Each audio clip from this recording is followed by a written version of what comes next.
Hi friends అందరికి good evening hi friends అందరికి good evening. Welcome to mini blog. ఈ రోజు అయితే అందరూ నా పైన ఫైర్ అవుతున్నారు. దేనికో తెలుసు అదే అందరూ నా పైన ఫైర్ అవుతున్నారు ఫ్రెండ్స్. ఇంట్లో ఏమంటే దోసపిండి వేసుకురావాలని చెప్పి చెప్పడం మర్చిపోయాను నేను. సో బయట ఏమో వర్షం పడుతునింది, తగ్గినింది అనమాట. 7:40 అయిపోయింది, మర్చిపోయానని చెప్పేసి వెంటనే చెప్తే బకెట్ తీసుకొని వెళ్ళారు. అట్లా ట్యూషన్ నుండి పిల్లల్ని తీసుకొని వస్తానని. నాదేం తప్పు ఉంది, మర్చిపోయానని చెప్పాను. తీసుకెళ్లారు, తీసుకెళ్లేసి వేసుకొని వస్తుంటే వర్షం ఫుల్గా వచ్చేసింది. మొత్తం తడిచిపోయారనమాట ముగ్గురు. రాగానే నా మీద ఫైర్ అవుతున్నారు.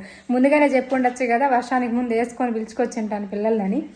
ఆ పిల్లేమో చూడండి బాగా తడిచిపోయి వచ్చింది, డాన్స్లు వేసుకుంటాంది. తిట్లేమో నాకు పట్టించినారనమాట వీళ్ళంతా.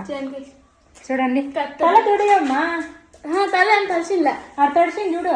ఆడిపోతున్నావు ఆ పిల్ల అడిపోయింది. కొత్త బ్యాగులు మా అమ్మ చెప్పినట్టు తడిచిపోయినాయి. కొత్త బ్యాగులు నేను మండే నుంచి తీసుకెళ్ళండి స్కూల్ కి అని చెప్పినాను ఫ్రెండ్స్. నా మాట వినకుండా ఈ రోజే ట్యూషన్ తీసుకెళ్లారు. అవి ఫస్ట్ రోజే తడిచిపోయాయి బ్యాగులు.